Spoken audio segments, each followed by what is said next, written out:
You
ready?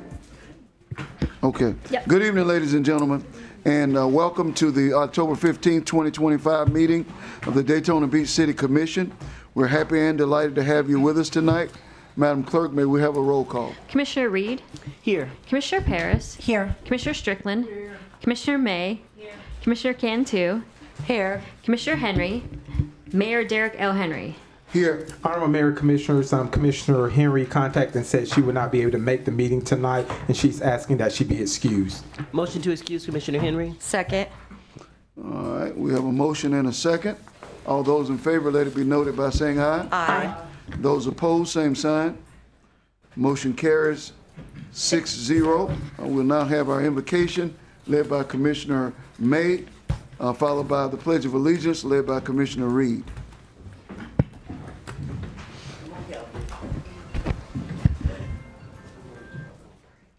Heavenly Father, I want to take a moment to sing your grace and praise. and watch over us and our entire community. In fact, of late, I've been thinking of the entire state and then the entire country.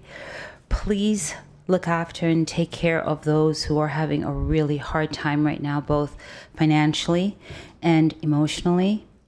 Food is a necessity, so is housing, another necessity. But most of all, please bring peace of mind to all who are present today and help us to make wise decisions. Amen. Amen. I pledge allegiance to the flag of the United States of America and to the republic for which it stands, one nation, under God, indivisible, with liberty and justice for all. We'll now move on to item number 4, which is approval of the minutes of the September 3rd, 2025 and the September 17th, 2025 City Commission meeting. So moved. Second. All right, we have a motion and a second. All those in favor, let it be noted by saying aye. Aye. Those opposed, same sign. Motion carries 6-0. Now have our agenda review. If there are any changes, our city manager will address them. Yes, Honorable Mayor, Commissioners, add to item 8M, City Manager's Office Mayoral Zone Support Fund Distribution, $1,000 to the Bethune-Cookman Women's Advisory Board Tour of Table Scholarship, fundraiser from the Zone Support Funds of Commissioner Paula R. Reed, $800 to the Bethune-Cookman University Women's Advisory Board Tour of Table Scholarship fundraiser from the Zone Support Funds of Commissioner Juanita May, $1,000 to the Main Street Merchants Association for a bounce house for community events from the Zone Support Funds of Commissioner Ken Strickland, and $1,000 to Shark Elite Inc. to support of their youth athletic programs from the Zone Support Funds of Commissioner Ken Strickland. That concludes the agenda changes. I move to accept the agenda with the said changes. Second. We have a motion and a second. All those in favor, let it be noted by saying aye. Aye. Those opposed, same sign. Motion carries 6-0. Okay, we're going to move on to item number 6, which is our presentations. Item 6A is the proclamation for the Red Ribbon Week for the Volusia Young Marines. Are they here? Yes. Which one is Okay, here? come on up. I think there's only one here. Okay. One is enough. Red Ribbon Week, oh. Yep. That one's second, yeah. I don't have one for the Marines. I thought you didn't stop there, I'm sorry. There you go. For the Red Ribbon Week, for the young ones.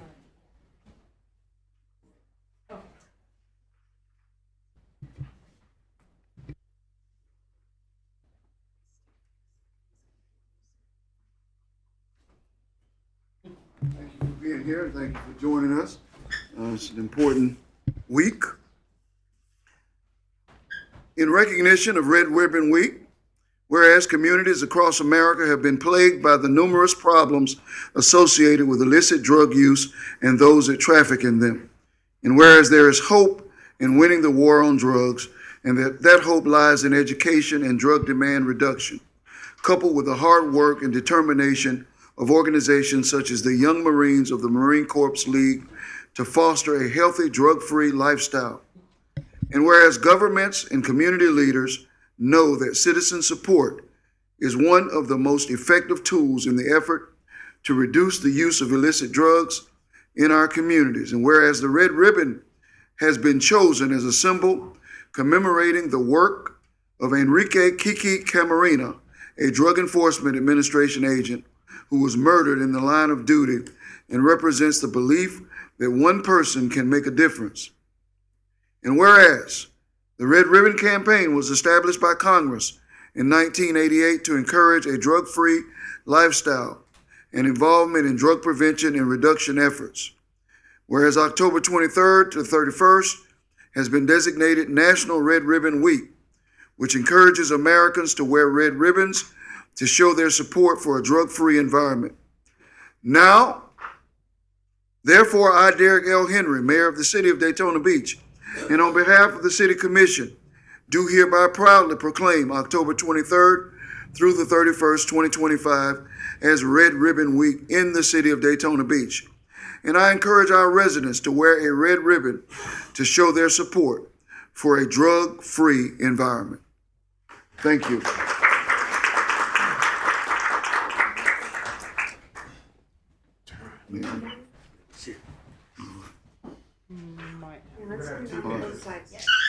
Okay. We're gonna take a picture this way. Come around. He's gonna go down. Okay. Make sure you guys smile this time. We haven't been smiling lately. Well, it's all right. Sometimes we don't have anything to smile about. We gotta be serious sometimes. Right this way. Okay. Excuse me. Right here. Just the mayor and each three, and then you gotta join in? Yes. Is that how it's going? You can back up a little bit. Not the mayor. The rest of us. Oh, the Are the group. adults in the photo right now? Yes, come on You all up. in the photos, come around this way. Some get on that side. If you're in the photo. You just get in here, right here. Or you can go on that side. It's good. You're not in Yeah, I'm getting it? It takes great people to work with these young people. Show them the way.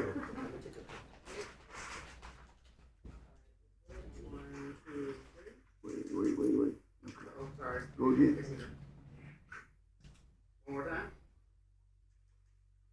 Am I in executive anymore? He can block you You out. are. I can Photoshop. He photoshops everybody out. Thank you all for everything that you're doing. Okay, thank you. Keep up the great work. Can we pass these out? Yes. You please pass them out. Start up there. I'll take one. Yes, please. Okay. Thank you. There you go. Oh, thank you so much. Thank you. Where do you all meet? We're actually at the Salvation Army right now, about WGA. Right. We started being there about 2 months ago. Thank you.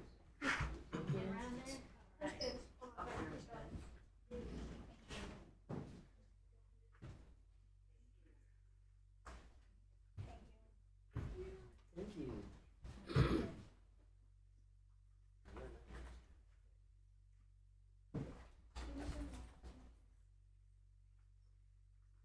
Oh, we have another one. Okay. Yep. Thank you. There you go. Thank you. We got in the past, and we got like a little, Little ribbon. yeah, a little red ribbon.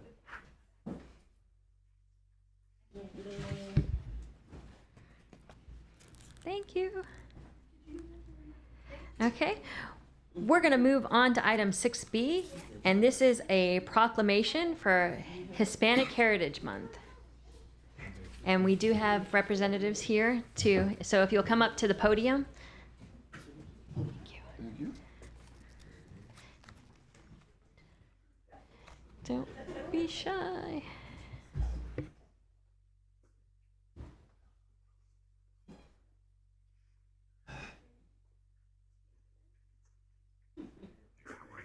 Good to see you, brother. Oh, no doubt. We appreciate you. The city of Daytona Beach, the world's most famous beach, Hispanic Heritage Month. Well, They put it in Spanish. this thing thinks I'm talking to it. You gotta stop that. Okay. Yeah, yes. That'll stop it. Okay. Excuse me. Hispanic Heritage Month, September 15th to October 15th, 2025. Whereas Hispanic Heritage Month is celebrated from September 15th to October 15th, 2025, honoring the profound impact of Hispanic and Latino Americans on the United States and local communities. And whereas we acknowledge the invaluable contributions Hispanic Americans have made to the nation's history, culture, advocacy, art, cuisine, and more. And whereas the 2025 theme, Gerencia Colectivo Honrando el Pasado Inspirado el Futuro, collective heritage honoring the past, inspiring the future, highlights the importance of preserving heritage while shaping the future. And whereas this celebration brings our community together to showcase Hispanic traditions, history, and achievements, promoting unity and appreciation. And whereas the Hispanic Chamber of Commerce of Central Florida works tirelessly to empower Hispanic professionals, businesses, and the workforce, fostering economic growth, cultural understanding, and community engagement. And whereas Hispanic Heritage Month is a time to recognize the significant contributions Hispanic Americans have made to various fields, including business, education, medicine, the arts, public service, and enriching our community. Now, therefore, I, Derek L. Henry, Mayor of the City of Daytona Beach, Florida, and on behalf of the City Commission, do hereby recognize the Hispanic Heritage Month in the City of Daytona Beach. In witness whereof I hereunto set my hand and cause the seal of the City of Daytona Beach to be affixed this, the 19th day of September, 2025. Thank you.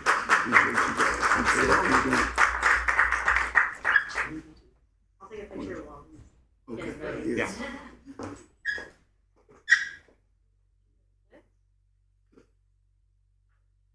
Do we look good? You guys look amazing. You have to add a filter for me. First time I've heard that in a while. 1, 2, 3. 1, 2, 3. Awesome. All right, let's take one right this way. Last one. Have a clear the mics. Perfect. You've done this before.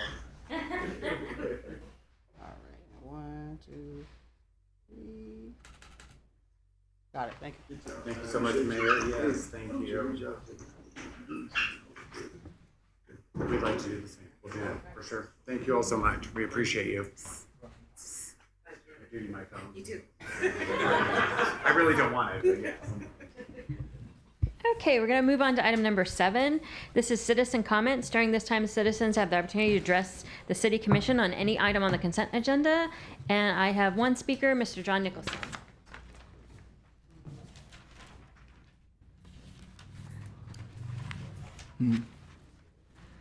Oh, well, if I had seen it, I'd have been better. I didn't know it was on there. John Nixon, 413 North Grandview Avenue. 2 items, B and H. B is the auditor. I would like to ask that you have him look into the COVID funds that you all are spending, that $3 million or $4 million that you all have to spend as you wish. When I asked to see the who spent what, there were just names. They gave it to Bud or Sue and Charlie and Harry. We needed a little bit more than just people's names. So I would ask that you have the auditor take a look at it to make sure they're all kosher. And secondly, on Sickler, we're finally going to get it repaired. I think Stacy brought that up like a year ago. But I'm asking that you continue that walkway to the north end of Sickler Park, because I think 5-7 years ago, Miss White used to ride her bike that way, and she'd have to ride down to the pier, then turn around and ride all the way back. And a lot of people who are out riding, I think, would like to have a big U-turn, go through the park and come back out. Right now, the wall is down, so it's easy to put in a walkway to the north, run along the seawall, and then back up out and into the park. So while we're doing it, we might as well make use of the park, because I think people riding a bike would use that as a roundabout to go and ride through the park. Thank you. Thank you. That was my only speaker. I'd like to say something. I really appreciate John and his dedication to coming to commission meeting. But I've asked for that list, and I've seen that list. That list lists everything that we've given money to and how much we've given the money for. I'm a little frustrated, so I can't get it out the way I want to say it. But I've seen that list, and anybody that wants that list can get a copy of that list. It's public information. There's nothing to hide, and I don't like the implication that it needs to be checked, as if staff hasn't already been checking us and we're not doing it correctly. I just want to make that part of the record. Then I think as part of the process, just so that everybody knows, part of the process is that we have somebody who's kind of in charge of the COVID funds, and we run everything through them. They double check to see that That's actually where it can go, that we're not violating any rules or regulations, and that's kind of the process that they follow. If they need more paperwork, they request more paperwork. And it's not that the auditor can't check it, but don't make it sound as if it needs to be checked because something's not being done properly. You have to realize that people are listening to this during the internet and on television, and it just gives the impression that we're not doing things correctly. And it is our desire to make sure that we do everything that we're supposed to do for this city, for the benefit of this city. I don't have any other speakers for the consent. Okay. Do we have a motion to approve the consent agenda? So moved. Second. We have a motion and we also have a second. All those who are in favor, let it be noted by saying aye. Aye. Those who are in opposition, same sign. This motion carries 6-0. Okay. Okay, we're going to move on to item number 9. This is our public hearings and quasi-judicial hearings. Item 9A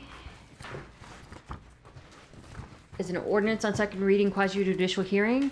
An ordinance amending the zoning map of the Land Development Code to rezone 4.98 plus or minus acres of property generally located south of Madison Avenue, north of North Street, and east of the terminus of Margaret Drive, and from PDG Plan Development General to PDG Plan Development General, approving the Madison Oaks Restated Plan District Agreement to allow for the development of a 32-unit townhouse subdivision, authorizing the mayor and the city clerk to execute the agreement, repealing all ordinances or parts of ordinances in conflict herewith, and providing an effective date.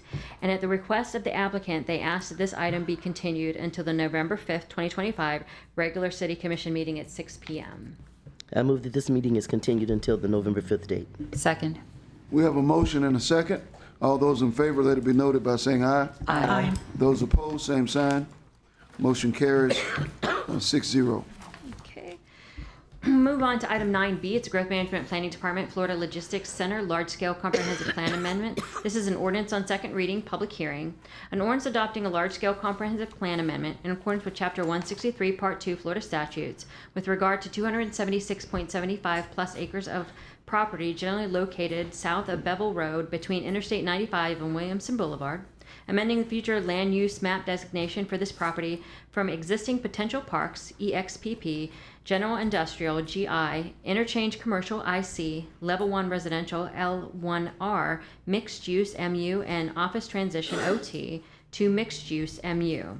Amending the future land use element neighborhood R development policy to impose limitations on development of the property, repealing all ordinances or parts of ordinances in conflict herewith, and providing an effective date. So moved. Second.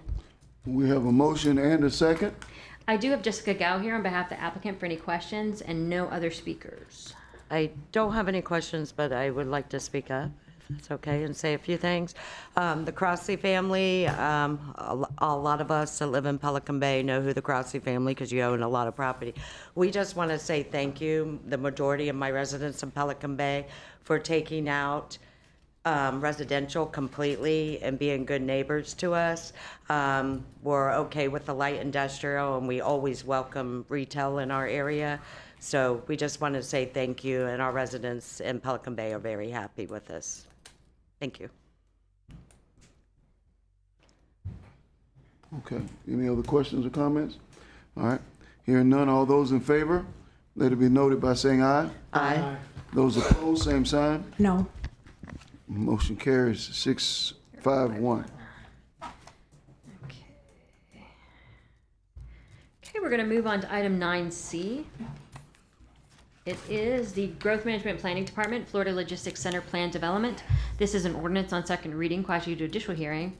An ordinance amending the zoning map of the Land Development Code to rezone 276.75 plus or minus acres of property generally located south of Bevel Road between Interstate 95 and Williamson Boulevard from AG Agriculture to PDG Plan Development General, approving the Florida Logistics Center Plan District Agreement to allow for the development of a regional industrial park with support in commercial and residential uses, authorizing the mayor and the city clerk to execute the agreement, repealing all ordinances or parts of ordinances in conflict herewith, and providing an effective date. So moved. Second. We have a motion and a second. All right. No speakers. All those in favor, let it be noted by saying aye. Aye. Aye. All those opposed, same sign. No. Motion carries 5-1.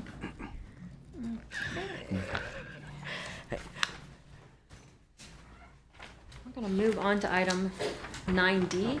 This is the Human Resources Department, revision of the city ordinance for outside detail rates for police department and fire department staff. This is an ordinance on second reading, public hearing. An ordinance amending ordinance number 03-226 as amended by ordinance 1051, 1673, 19317, and 22259 to establish increased hourly rates to be charged for outside details of police officers, firefighters, and traffic engineer employees who provide service to outside persons, vendors, with the increased rates being based on the types of services and dates of service, repealing all ordinances or parts of ordinances in conflict herewith, and providing an effective date. So moved. Second. We have a motion and a second. And I have no speakers for this item, Mr. Mayor. Okay. All right, no comments. All those in favor, let it be noted by saying aye. Aye. Those opposed, same sign. Motion carries 6-0. We're going to move on to 9E, which is the Human Resources Department revision to the city charter subpart D for the police officers and firefighters retirement system. This is an ordinance on second reading, public hearing.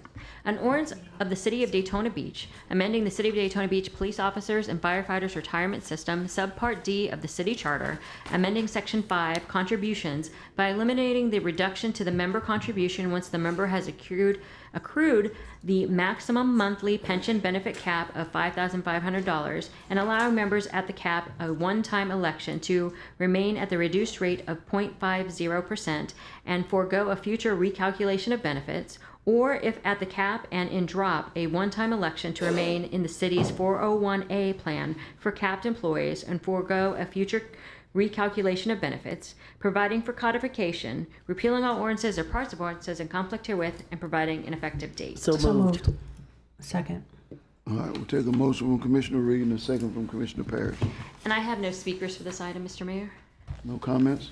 Okay, all those in favor, let it be noted by saying aye. Aye. Those opposed, same sign. Motion carries 6-0. Okay, we're going to move on to item number 9F. This is Growth Management and Planning Department, Planning Division, on behalf of Redevelopment and Neighborhood Services, Auditorium and Theater Standards for the Land Development Code Text Amendment. This is an ordinance on first reading, but it is a public hearing. An ordinance amending the Land Development Code relating to auditorium or theater uses, amending Article 5, Table 5.2.8.3 to add the auditorium or theater use to the RDD1 Redevelopment Downtown Beach Street Retail and RDD2 Redevelopment Downtown Central Business District zoning districts, adding Section 5.2.B.21.K to establish general standards for the auditorium or theater use, amending Section 11.5 to modify existing definitions for the terms auditorium and theater and nightclub, and to create a new definition for the term live entertainment, repealing all ordinances or parts of ordinances in conflict herewith, and providing an effective date. So moved. Second. All right, we have a motion and a second. And I do have a speaker on this item, Mr. Mayor, Mr. John Nicholson.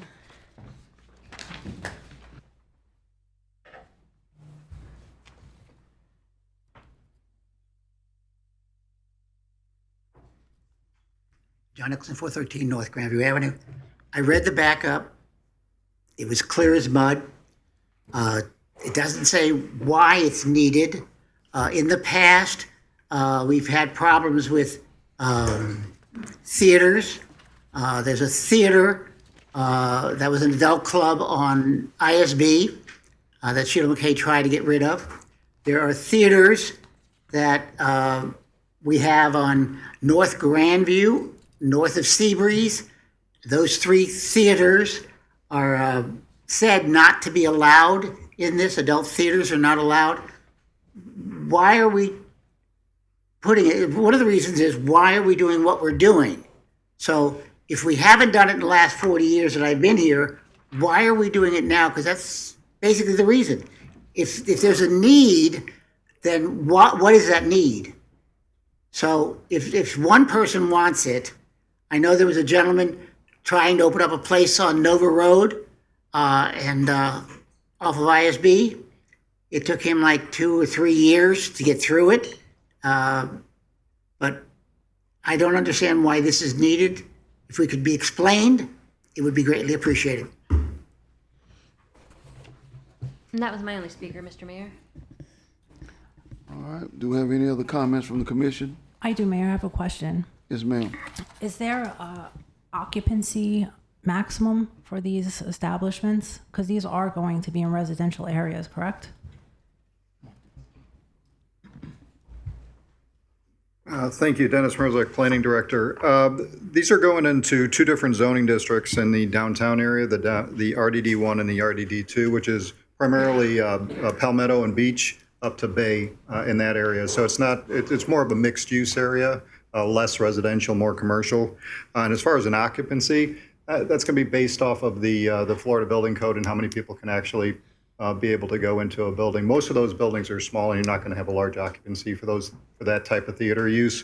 In this particular case, we had one person come to us, and they were looking to do a comedy club at a small venue on Beach Street. And in order to do that, they talked to the redevelopment department about what were the opportunities if they felt comfortable with that, and they did, to be able to allow some kind of activity like that on the Beach Street area.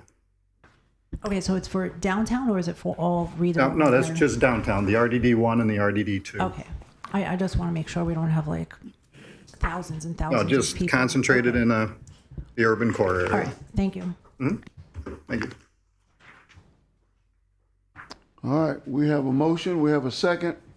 All those in favor, let it be noted by saying aye. Aye. Those opposed, same sign. Motion carries 6-0. Okay, we're going to move on to item number 10. This is introduction of ordinances. These are for city commission comments and questions only.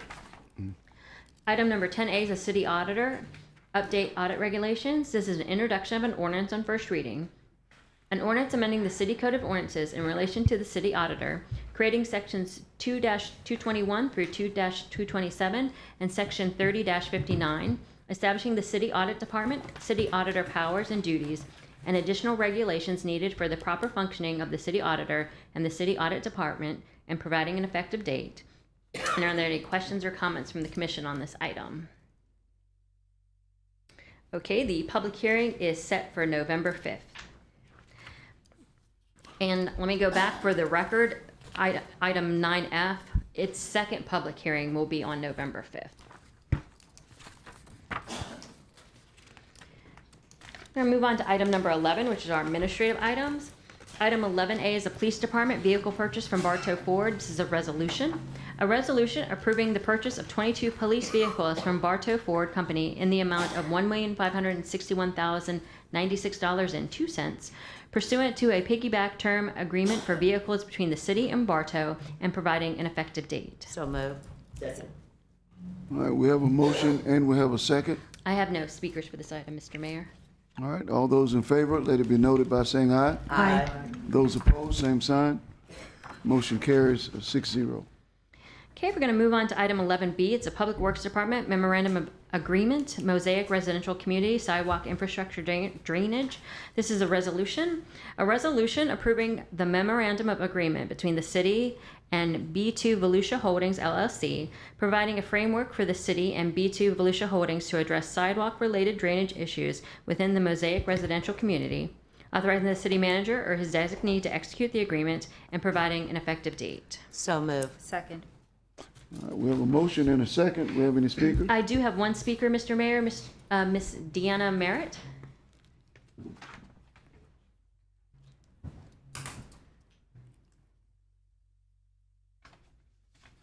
Thank you for having me. I know there are a number of residents that are on their way, so I'm not sure that they'll get here in time. I've just been in this community for 6 months, and I have to say, we don't regret a day of it, because I know the names of more people in this neighborhood than I did in all the 15 years in my previous neighborhood, and it was a good neighborhood. So that speaks very highly of this group of people who are so dedicated, and thank you for working with us. So I have my question, and I may, if I have time, I might be able to throw out some that I know our residents are interested in. My question has to do with parking. When any given home and their sidewalks are being fixed, I'm assuming that's going to displace the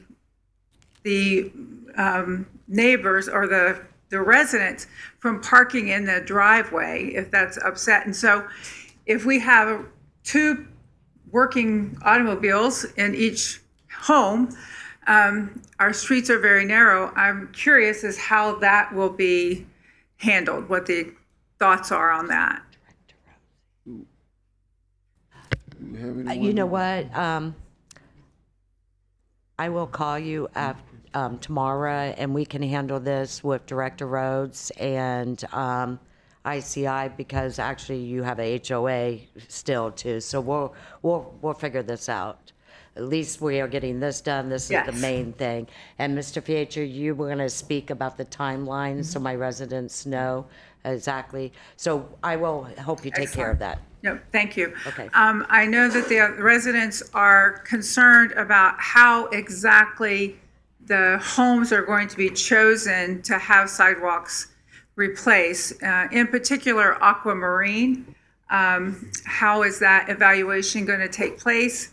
Number 2, is there a repeal process? Is there a way if someone disagrees with the assessment that they can appeal it?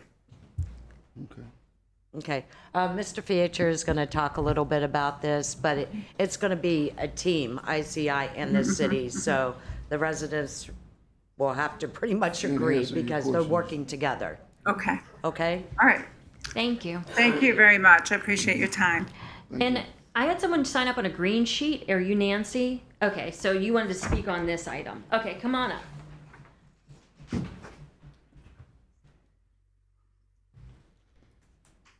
Thank you. Nancy Denza, 605 Mosaic. I spoke not at the last meeting, but the meeting before. I only have 3 items that I wanted to address, and it's concerning the MOA. So the first one is, from what I read, the decision on the contractor that's going to do the work will be combined with the city and ICI, and I get that. But I don't know if anybody realizes who did the original work was an LLC that shares the address with ICI. So I want to make sure that there's a process in place to vet whoever subcontractors or contractors apply for this bid, that they're not related in any way to the original developers that made the mistakes. So I just wanted to raise that as an item of concern so that you think about that when you're looking at subcontractors. And if it needs to be extended to Seminole County and Orange County to find qualified land developing companies that have experience with infrastructure, I encourage you to think about that. The second item I had was, believe it or not, an appeal process. I know I told you all that I was there when my sidewalks were measured, and one section of my sidewalk had 0 pitch. And I'm the house right by the drain. So you can come swim on my land. So I was there when they measured it. I know what the pitch is like. Well, if my address isn't on that list, what's the process to appeal? And then the last item I had concerning the MOA was, there were a lot of errors the first time this was done, and it's been ongoing for the last 3 years. So I encourage the commissioners to determine what the sign-off process is going to be. And not just once the sidewalks are poured, but who's signing off on the plans? And hopefully whoever the city engineers are now, because I'm sure they're not the same as the ones that were in place 3.5 years ago, or I'm assuming that they have experience, again, in land development and infrastructure. Because there's a lot of areas in engineering, and I've shared with you all that I was a partner in an engineering firm for years in Orlando. So let's make sure we have qualified staff handling this time, because it didn't happen the last time. So thank you. Thank you. That was my final speaker on this item. All right. Mr. Feature, will you explain the timeline and what exactly is going on? As Thank you. Commissioner Cantu stated, staff working, particularly both representatives from the legal, Nika and Ben, they have worked together to put together a document, working with staff to show the ability to partner to create something that everyone will be aware of. And so we're going to do, over the next 30 days after this is approved, both groups will come together. The ICI and also the city of Daytona Beach, and they will inspect these areas that are of concern together, come up with a plan of action, and then bring back to the commission to go to deciding if we're going to do joint contractors together or separate, but then we'll do 120 days to bring back contracts to start the process. There will be both sides. We are aware we have talked and worked together with these groups for the past couple of weeks to make sure we understand who's responsible for each item. As she stated, we will be getting with our police department and also the different entities from a construction standpoint, because you are actually right. When they're doing work in front of your properties, we need to make sure there's a place for you all to park. So I know those are going to be discussions that take place between either a joint contractor or both contractor to make sure that we stop, kind of not cause as much hassle as possible. But once the actual timeline is created, it will be provided to everyone. And I know Commissioner Cantu will probably host a community meeting to go over what we have decided as from a timeline. Once we all agree on that timeline, both groups will be providing updates also throughout the entire construction process until they're all completed. And then we've done some changes in reference to maintenance bonds and releasing bonds based off of not lowering the bonds throughout the process. So we're going to make sure that all of that is communicated at one time. But I can tell you, working with Nika and her team and also Ben and his team, we're going to make sure that the communication takes place. And many of those communication meetings will be led by Commissioner Cantu. And if I can add, Commissioner, one thing about this contract is whatever the decision is made initially in terms of which particular sidewalk segments get replaced, once that process is set up and agreed to and undertaken, the one-year maintenance bond that ICI's subsidiary will provide for the phases for which they're responsible, it'll include an obligation to replace any sidewalk panels, whether they were initially replaced pursuant to this agreement or not, if during that one-year period they're ponding or if they're moldy, and that's in addition to normal construction defects. So during that one-year period, they still need to meet the eyeball test, or we can call on the bond to get those replaced. So if there's a mistake made in the initial go-around, hopefully there won't be. That's a quite broad maintenance bond compared to what we would usually get in subdivision sidewalk construction. And Nika, you will allow me to use your clubhouse to have a community meeting as well. So you'll be well informed. Yes, ma'am. I had the same concern as Nancy. I'm sorry, I don't know your last name, but I did bring up with the city manager that if the contractor we use for the sidewalks is not anybody that has done the sidewalks that we're fixing or is associated with them anyway. And also, I would like for them to increase the time frame on the maintenance bond, because we had a maintenance bond that was only a year out and this still happened. So if we could increase the time frame of the maintenance bond, and I know the city manager said that they're working on something, but I would like to have that solidified also before any of the work is done.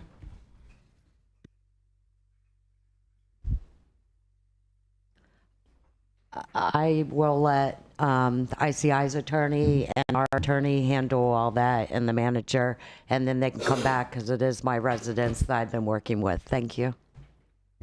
Mm-hmm. Okay.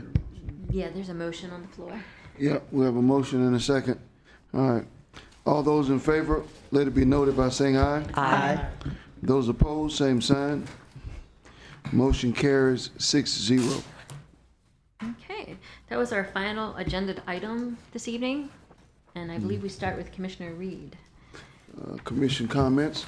Yes, sir. Thank you very much.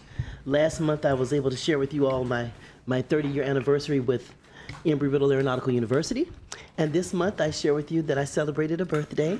And thank you for all of your well wishes from both you and from the citizens in the community. I just want to bring to your attention that this is Biketoberfest, And we have a citizen who organized a weekend of activities for Oktoberfest. It's from the stage to the street. And please, please, please participate. It's Mr. Chester McNorton. And we've got live entertainment, Mardi Gras, and all this kind of stuff happening on Mary McLeod Bethune Boulevard and Daisy Stocking Park. So please, please, please take advantage of that. Don't forget Daytona Nights, our senior citizens little party is going to happen on the 5th of December. Excuse me. Loving the Black Heritage signs that are going around town, identifying our history. Commissioner May and I have been stressing that. Our zones match up, and we have a lot of those properties and sites within our zones, so I'm glad to see the heritage signs going around town. We had a very successful game night. The National Panhellenic Council hosted a game night to raise funds for our Parks and Recs. We partnered with the Park and Recs Department, got a little funding from redevelopment, and we're able to replenish the carnival games that we have for our youth. And I took a particular interest in that because we support the youth for the Children's Christmas Party that I host, as well as for the Crab and Seafood Festival. And we've been using those same games for quite some time, and I just thought our children deserve new games. So we'll be getting new games for December. So thank you for anyone who assisted in that as well. And then it's time for peace. I'm ready, Xavier. It's time for peace. Peace is police education and community engagement. We've already hosted 3 peace programs. The first was a basketball game with our police officers and our youth together on the same team. The second part was a, help me. Stop it. The second part of peace was, oh my goodness. Oh, it was a tour of the police department. It was like Scared Straight. They actually got to go back there where the paddy wagon comes in and see the little rooms that you go in if you get arrested, and go through the police department and then have a heart-to-heart talk with our police chief. So now piece 3 is going to be a discussion, and my flyer's not complete because, Chief, I'm waiting for my sergeant, but we have retired judges Don Fields and retired Judge Hubert Grimes. We have the Chief of Police, and there's a sergeant that he's going to bring on board, and we have Dr. Chester Wilson is going to be facilitating this discussion. It's a discussion just for families and children to come out and to learn about, from when you encounter the police, what's the next step? How should you act? And what does that process look like? Just an open discussion so that we can get a greater understanding. Now, I have up on the screen the safety pouches that we gave out in the last piece when we had the police little tour. And I called for a records request because I know there were a couple of people who said that they would help purchase some of these, and staff had not gone through with your request, Mr. Mayor. So from the request, the clerk found that you said you would purchase 25 for me. I'll take more if you like. And Commissioner Henry said she would purchase 20. I have only 12 left over from when I did it before. So I'd love to, if anyone else would like to purchase that. These pouches were developed by a young African-American male who had been stopped by the police. And we want our young people to know, regardless of what they look like, that when you're stopped by the police, you don't need to make any sudden movements. You need to be still and keep your hands on the steering wheel where they can see them. These little pouches, that clear part in the front, allows them to put their driver's license in there. It also allows them to put their insurance card and their registration for their vehicles. And it can be hung on their windows, and it comes with a sticker that says, I have a safety pouch. So it helps them to stay safe. And you know, police are human just like us. They don't know what they're going to encounter when they pull a car over. So they're just as nervous as you are. I mean, the blue lights scare me. And I know what it would probably do for a child. So, you know, just being nervous and being jerky, they don't know what they're coming up against. So we'd like to pass these pouches out again to young people and their families that come to this discussion on if from police. I forgot what the languages they're using. I'll get better when my flyer's complete. But that is going to be on November 13th. It's a Thursday evening at 6 p.m. in the Center for Civic Engagement on the campus of the great Bethune-Cookman University. And refreshments will begin at 5:30, just a little 30-minute reception. I figured if I have food, they'll come. And then we're going to go into this discussion about from encounter to whatever. Okay? So if you'd like to make a purchase of some more, let us know, because we're ready to buy. So you're okay with the 25 that's on record? Of course. Yes, sir. I'll make sure it gets ordered from Amazon. And I'll double check with Commissioner Henry. About the 20. Yes, Okay. the 20 is a given. Agreed to that. Right. Yeah. I don't think you need to check with us. Okay. Get some more. And if anybody else would like to give some more, What's the cost they're $26. per? Okay? So if we could get to 100, I think that would be great. I'm at 45 with their 2, and I have 10, that's 55. I have 57. So I need 43 more. Oh, great. That's even better. Yeah, like it better when they on sale. Me too. Okay. All right. Thank you. That completes my response. Okay. Good evening. I wanted to take the moment to share something. On Saturday, I was part of the Charters of Freedom at the Veterans Memorial. It was me, one of a Zone 1 resident who's also a veteran, Keith Brooks, and one of the donors, Roseanne Tornator of Wholesale Lighting. We were tasked with putting in the time capsules that are going to be opened in 60 years from now. That's going to be read to the community. I know that some of us here wrote some letters to be put in the capsule, and they also put in a flash drive of the process from start to ending, and we joked around, is a flash drive even going to be relevant in the next 60 years? You know, is it going to be like an 8-track or like a VCR? Is anybody even going to know how to use it? But it was really nice. So the Charters of Freedom are the Declaration of Independence, the Constitution, and the Bill of Rights. And it's at the Veterans Memorial at the Riverfront Esplanade. And it was brought to the attention of the Foundation Forward. It's a non-for-profit that they do these Charters of Freedom all over the country so people could go and visit them. And they actually use our display at the Riverfront Esplanade to show other cities to get them on board with it, because it's one of the nicest locations they have. So that was really nice. I wanted to thank, well, the City of Daytona Beach was involved, Esplanade Foundation, local residents, Gary Bergenski, former Mayor Henry Jennings of Daytona Beach Shores, the area Shriners, and they worked with the Foundations Forward. And also they gave a big thank you to Drew Driscoll, our chief of the fire department and deputy city manager, for helping them put it together. So thank you. Then also, October is Domestic Violence Awareness Month. The mayor also did a proclamation for domestic violence, and I was able to meet with Buck James, who's the CEO of the Domestic Abuse Council here in Volusia County. And him and his incredible staff and the board, they're doing a lot to get their facility to more capacity. And also they are putting together a lot of efforts. One of them is working with the Halifax Humane Society to help the survivors when they go into the facility. If they don't have a place for their pet, they will house their pet for them. So, I mean, sometimes if you think about it, people don't leave situations because, you know, they have nowhere for their pets. So it just perpetuates it, and they were able to find a way to help in this situation. They're also working on a program to, it's a campaign just to show what healthy relationships are and try to help our youth know what one looks like and what to look out for. So to look at the root causes and to try to help our youth. Also, our county rep, Matt Reinhardt, was part of the conversation, and also Carmen Ruiz, who's a past chairperson of the board. So we had a conversation together, and you know, whatever help that they need, we'll try to help them as best we can. And I just want to thank the Beachside Neighborhood Watch. They are always getting the residents involved. They just recently had a candidate forum for Volusia County Council at large, 2 people running. So it's more about, you know, getting the residents, asking questions, meeting the candidates.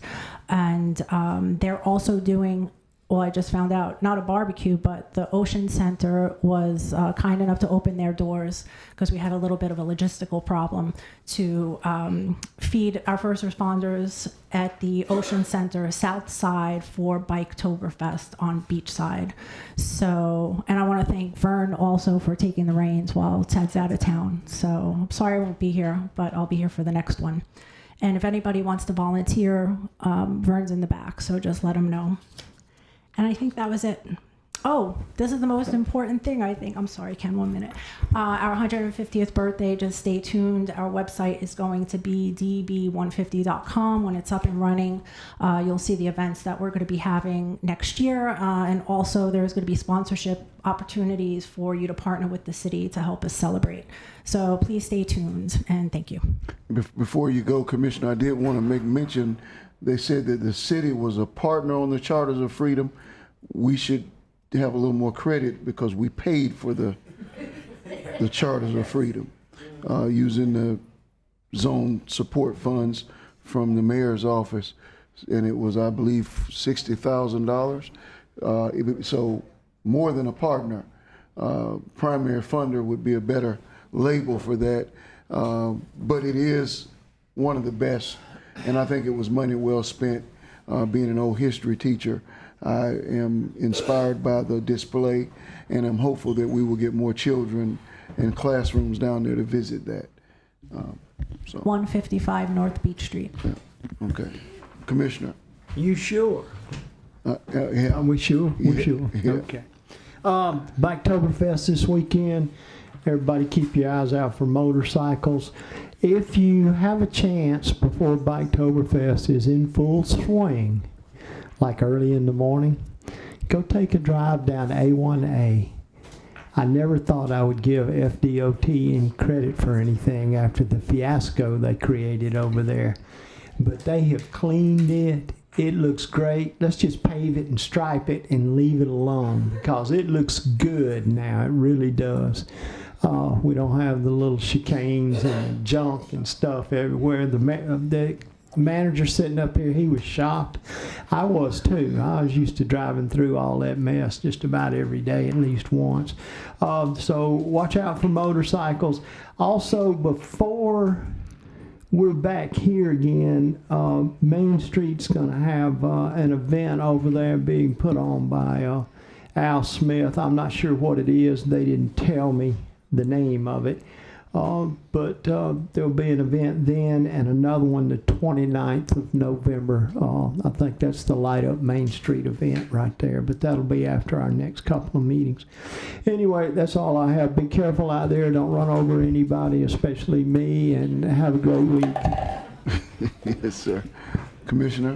I just wanted to say thank you to city staff for being responsive during the past rainy event that we had about a week ago. I was keeping an eye on the Fairview Main Street area and then also the Magnolia area, B Street area, and definitely some issues there and some of the so I mean SMA is a big contributor to our downtown core, and so they're always concerned with flooding, as is Salon 230. The businesses on the opposite side of the street, on the south side of Magnolia, they're raised up a little bit, but the ones on the north side of the street have a bit of a challenge. So I always encourage them to send me pictures, and they literally send me pictures as the water is going up. So if we could just, instead of me sending emails all the time, like every hour, let's say, and everyone's very responsive because they're letting me know it's getting worse, we're getting scared. They put up floodgates, but we still have cars that drive through those heavier water-filled areas, including the Main Street Fairview. So if we could put barricades up, I know we do, but just as a reminder, that's number one. I did go to the SMA Foundation board meeting, I'm on their board, and they service many, many residents in the Volusia County area, not specifically Daytona Beach, but they provide a large portion of our recovery care, especially with dual diagnosis. They have women's centers, family centers, residential, men's treatment, women's treatment, but I think they're doing a fantastic job. Their budget right now is $98 million, and they're using it really, really well. So I'm really proud that they're a downtown partner with us, and I want to make sure we keep their building safe because this is their headquarters downtown. So it's important to me that we kind of watch out for them a bit. Really good event, well attended, and they had a change of the chair, so that was good. Next thing is I received a call from the Hilton, and I was just wondering, when will the work in front, like directly in front of the hotel, be done? Do we have any idea from FDOT, anything like that? All done already? There's some barricades up, and we were just discussing A1A. Guys, you're driving, all done, all finished at this point? Believe they have kind of stopped work because of the Biketoberfest, and they then stopped. they're, right, and Okay. after the Biketoberfest, They'll they continue will on. Right. continue. So I guess then my next question becomes this. Sometimes we have multiple events happening at the Ocean Center that connect to the Hilton. Is there any way that we could get a schedule of some sort, whether it's, we think, what if they gave a schedule? They said, look, we have events this weekend, there's 3 or 4 events coming through, so we're not backing up traffic down there. If I got them to send a list, could we work with them a bit so that the traffic isn't totally backed up? If you're doing it already, We'll probably great. need David, or were you coming out? Say again? I mean, I can, Yeah. Send who a list? I'm sorry, the Hilton. If So they the said, Hilton wants to know what events are happening at the Ocean Center? No. More along the lines of you're they talking have about DOT, right? Yes, exactly. Yes. So more specifically, the Hilton has events, and if they have X number of events happening at one time, 2 or 3 events in the big hotel, it sometimes backs up on A1A, and they're wondering if there's anything that they can do with DOT to help traffic flow, things like that. If there's something at the Ocean Center that weekend, maybe Peabody as well as the Hilton, it's a lot of backup. So how can I work with them better just to help them navigate traffic? And David Waller, the Public Works Department, are you talking in relation to construction or just a general activity there? Construction as well. Mm-hmm. I mean, the construction activity on A1A is scheduled for a little longer than another year. As they progress through the project, there'll be less disruptions. Okay. But the Hilton is backed up on A1A since the Hilton was built as the Adams Market. It's been that way. Would it be possible for me to put them in contact with you, because they now have a new general manager, so he might be a little bit, not in sync with what's already been happening? We certainly can talk to them, but the problem is that they don't move cars through their queue fast enough. Okay, The problem is on their property. Okay, I love that. And so I think that's great. So thank you for sharing that. So then a conversation is possible. Even if you say, hey, it's actually on your end, I'm good with that, but can We'd I love connect to you? See cars off of A1A stacking up out of the Hilton. We'd love to see their deliveries off Mhm. of A1A and Perfect. out of the roadway. So this might be a good time to build that relationship. So I'll be sure to put you in touch with each other. That would be Thank you great. so much. You're welcome. And then also with regard to the Hilton, good partner for us downtown, really good. They bring a lot of activities there to us. They may be having a slight concern with just different people wandering onto the property different parts of the day and night. And so I asked them to put together a little list of some things that they're seeing on their video monitors. And so I'll probably give that to the city at some point and say, this is happening on city property. This is what they're witnessing from their cameras. Can we offer some assistance, right? There's that. And then I think that is, there was something else I was going to mention. I think that's about it. That's about it. Thank you. Thank you. Commissioner? I'm going to be very short tonight. Unusual, huh? No. Commissioner. Commissioner May, first of all, I want to say thank you for October 22nd, TPO. They're at the new Cornerstone at 9 o'clock for covering for me. And also covering for me on October 22nd, 2 to 4 at the airport for the Stormwater Mitigation and Flooding Subcommittee, because I think this meeting is going to be important. Assistant City Andy Holmes will be there with you as well. And I just appreciate it because my grandson will be having Anything surgery. that you want me to share based on the last meeting, any notes you have, let me know in case you want me to read it into anything or just be. Yeah, the TPO, you really don't need to share anything. I get the agendas and the mitigation, I think Andy, but if you would like to take notes and actually share with me, because I'm kind of upset I'm missing that meeting, that would be nice. But the TPO, I can pretty much see it on the agenda, so thank you. Yes, that's it. And have a safe Biketoberfest to our residents. Well, I think I'll take the time for Commissioner it. Henry and myself. No, just kidding. I wanted to thank staff and for all that they did. We rented the facilities for my mom's birthday party, fish fry on Friday night, and a birthday celebration on Saturday, and then a brunch on Sunday. But one, I didn't know that they could transform the gym into really the type of oasis that it was. She had a really great birthday party, and the celebration was beautiful. And you know, she demanded that it be in a city facility, while I tried to move it to someplace else. But she demanded that because she said if it's good enough for you to and your sister to be the mayor and commissioner, then you should. If you don't like it, then you should build another place. But it was really nice, and the staff was great. And I do think that, in my experience, we ordered the drapes that go around the place, and I don't think we have those. But I wondered if it's possible for us to get a quote on having those so that we have them in-house, so that we could then rent them to people ourselves. Now, I know that might be hard for us to keep up with them because it looks like they need to be ironed, and I don't know if that's our wheelhouse, but you can have staff to determine if it's within our wheelhouse, because the price that we ended up having to pay to do that was, I thought, more than I wanted to pay, but my wife demanded that it looked that way. I didn't want to pay that money, but I thought that if we could do it ourselves, then we might be able to make the money back. So just check it out. Might not be something that we can do because you didn't have to store those and maybe have different colors. I don't know. But at any rate, I thought we should check. Second thing is, I do think we need to work on getting a new stage,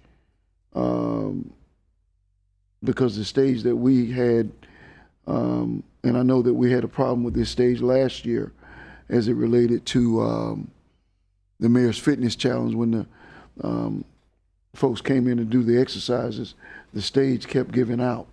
So we need to check on getting a new stage as well. And I don't say that as to knock anybody, just say that to help us so that we're a better facility. And then finally, I am looking forward to the new place down on Beach Street, because I think it'll just be light years better for us to have something in-house. But again, thank you to staff for doing such a great job.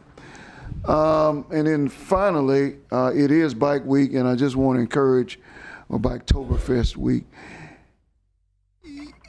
I say this all the time when I'm out talking to folks. We invite 10 million people to Daytona Beach. Well, they come, invited or uninvited. They come each year. But the most important thing that we want for people who visit is for them to be safe. And for those of us who live here, to do all that we can to help them to be safe and to be safe. Safety is something that it takes all hands on deck to make a reality. So let's be involved and be engaged in doing our part, both as motorists, but also as visitors come to our community, because we want folks to be able to come back and to go and come back. So let's be safe. Last thing, the arch on Main Street was beautiful, and I thought your remarks in terms of teaching us and reminding us to take advantage of, that beach and to look at it and to appreciate it were timely. And I appreciate what staff did to bring that back to fruition and back to life, because the beach is our greatest resource. And so with that said, do we have anything, Mr. Manager? Yes, Commissioner Henry wanted me to make sure that I announce about the artisan market at the Yvonne Scarlett Golden Center this weekend on Saturday. They have 16 confirmed vendors. About 200 people came through the market last one, so please take advantage supporting these local vendors, food, plants, and accessories. Saturday morning, October the 18th, 16 confirmed vendors that they have for this event. I know that the mayor, Commissioner Reed, also attended the last one, so support that event if you have the opportunity. There are two things that I want to talk to you all about. We were trying to do a CRA workshop. The dates in November did not work. We're hoping that December 9th or 10th will work for you all. And so we'll send that out again in the morning. But if you can look at your calendars now, and see if December 9th or 10th at 6 p.m. works. We can go ahead and put that on the calendar and really schedule, because the November dates did not work for the commission.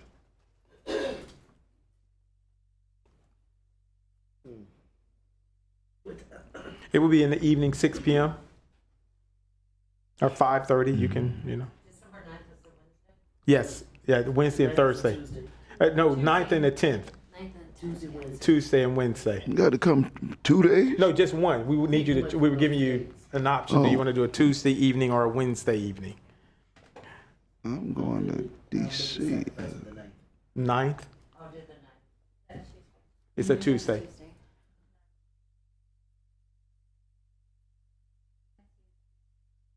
No, it's off week. Well, you guys know it's getting to be basketball season. So I'll be coaching my team, but I'll be there on the 9th. I'm just teasing. I was going to say that's not a game night that you're going to get beat by Derek's team. I'm just teasing with you. I can do the 9th. 9th, so we're going to. I can do either one of them, actually. So, and we'll send you all the particulars. We're going to try, that gives enough time that we'll give you the packets well in advance of what we're going to be providing and make it. And since we're talking about that, I do want to remind the community that we are getting ready for basketball season, so sign up your young people through the staff for basketball. And I also would like staff to consider, and it's a hard sport, but I would like for them to look at the possibility of finding a way to do volleyball, maybe before basketball season or in the summer. What we're finding is that, one, we don't get enough girls to play basketball, so but we can get girls to play volleyball. And so I would like for us just to look at it, the possibility of doing a league at some point so we can get more girl activity and more movement. And of course, gym space is a problem everywhere throughout the community. That's one of the reasons that they have such a hard time getting girls to play volleyball. But I think I would like to see us consider. Bartow Ford is going to offer up for somebody to rent her facility, her big basketball gym soon. So yeah. Okay. He'll take over it for the whole summer, I can tell you that. Yeah, I can find use for a gymnasium, always for kids. Yeah. Okay. So also, I want Mr. Gross to briefly talk about the HHS that at the next meeting about ratifying their contract, and then I'll share what I've been talking with the county and other city managers about. So, Mr. Gross. Thank you, Mr. Fiacher. So, in our second meeting in September, staff presented a contract for you all to approve for a one-year service agreement with Halifax Humane Society, which we've done for a number of years. And this was general services that Halifax has been providing at an estimated cost of $95,000 for the fiscal year. As it turns out, the contract that staff wanted you to approve was not the contract that Halifax Humane Society wanted you to approve. The Halifax Humane Society version would have ended up costing significantly more in estimated expenses for two reasons. One, the staff version of the contract was intended to restrict Halifax Humane Society's ability to charge the city for the cost of impounding strays found within the city when they're not brought in by our own animal control officers or police officers. Under prior contracts, when a stray was brought in by any citizen who said, I found this in Daytona Beach, the city had to pay for that. And just last fiscal year, for example, I think the cost of those services was a lot closer to $200,000 than to $95,000. Plus, Halifax was going to amend its contract rates for impoundment this year, doubling those prices. So had staff believed that they were going to present to you the Humane Society's version of the contract, they would have presented a sufficiency of funds with a lot more money in it than the $95,000 you were asked to approve. So in my view, I don't think there was a meeting of the minds between the city and Halifax Humane Society. I don't think that the resolution created a contract. And in fact, when staff realized this error after the commission meeting, they ended up not having any version of the contract signed by the city mayor. You didn't sign any contract after the meeting. So the first thing is we need to bring to you a repeal of that resolution. While I don't think that's strictly necessary for avoidance of doubt, we're going to ask you to repeal that resolution at the next meeting. In the meantime, because of the competing versions of the contract and the confusion that it created, the manager ended up signing, or one of the manager's designees ended up signing a 1-year trap, neuter, and return program only service contract. And that limits our cost for trap, neuter, and return program cats to $3,000 a month. And as you probably know from historical discussions about the TNR program, that's a program that HHS runs with the assistance of concerned citizens for animal welfare. And that's a separate issue. And this is a cost-controlled contract. However, I think that you should ratify that contract at the next meeting as well, even though that's already been signed. And then there has been some discussion as Mr. Fiacher, you look for alternative solutions along with all of the other local jurisdictions, many of whom have elected not to renew the contract with Halifax because of the increased rates. They're looking for an alternate solution. There may be presented at the next meeting a stopgap contract between the city and Halifax Humane Society that would only run for a month or 3, hopefully with some kind of cost control measures for stray impoundments that are brought in by citizens, but I'll let the manager talk about that more. So that will be coming back to you at the next meeting. Yes, one of the things that we have been discussing with the county as well as other municipalities, how do we partner to have a site here within our community on our 600 acres that we will want to bring to you all for discussions for a shelter with the county. So the city managers and the county administration will be having a discussion that we want to be able to bring back to our local municipalities to see how we can partner with the county running a facility on land that we currently own, because this has been an issue and a concern for other communities as well who have now separated from the Halifax Humane Society, who does not want to be in that type of business anymore.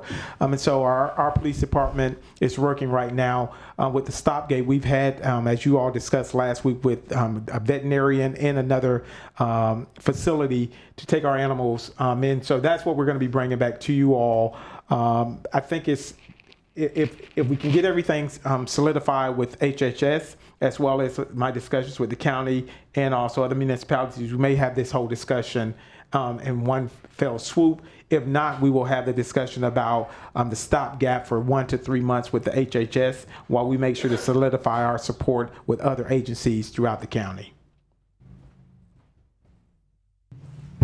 So are you talking about possibly building something? Yes, that will be one of the things. The county, I've actually communicated with other city managers. We're going to be meeting at our next city managers luncheon to discuss how we feel we could do that as one site. The best thing is that we do have land adjacent to First Step Shelter that could be a facility that could be built, but it will be a partnership with all the municipalities in Volusia County with the county. Hopefully the county will lead that initiative in regards to being the management of the facility. Well, you all know I love my animals. You know, Weston Reed, hey. But $200,000, yeah, that's money we could be helping our citizens do something else. That's streets, that's sidewalks. Golly, I never knew the monetary amount. Yeah. That's and doubling? Yeah. Ooh. Well, in fairness to the Humane Society, apparently their insurance rates have gone way up, particularly in regard to their previous commitment to take care of dangerous dogs, and so they were trying to recover their costs, which is understandable, but it's just not what was presented to you at the last meeting, and so that's why we have to take a different approach. And I actually met with them on Monday, and I don't even think they want to be in the business. So to have our own facility in other cities, I think would be great. And I have a question. We cannot repeal that. It has to be put back on the agenda. We couldn't do it now? Well, I don't think there's a need to do it at tonight's Okay. meeting. We've had a discussion with the Humane Society representatives after September 15th, and they were aware of the the confusion over the dueling contracts. And I think in an email to Mr. Fietcher, they've already committed to Mr. Fietcher that in the time, for the time being, unless and until the stopgap contract is entered into, they're going to direct the public to, take stray animals elsewhere. And I know the city and the police department have already pushed out a message to the public about alternate locations to take strays. And if you don't mind, I would like to hear from Mr. Gentry as well.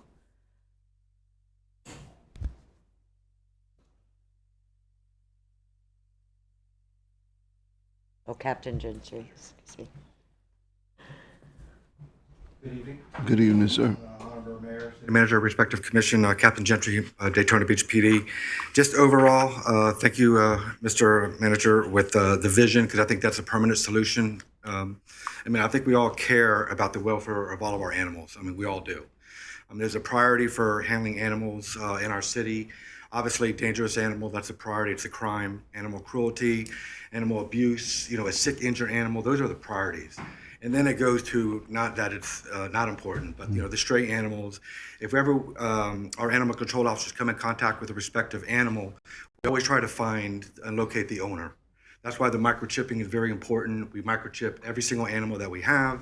We've been very successful with regard to reconnecting the animal with the rightful owner. As far as the expenses, as you know, we did spend $223,178 last year.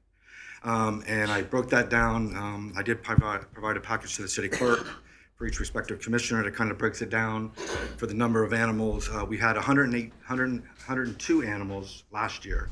So basically out of the 102, 606 was from the public and 196 was from the police department, meaning either a police officer and or our animal control officers. I know they raised their rates for the stray animals from $156 to $300. So if I took, from the public and the police department, 802 animals, that comes to $125,112. If I took the same numbers, 802 times 300, we're looking at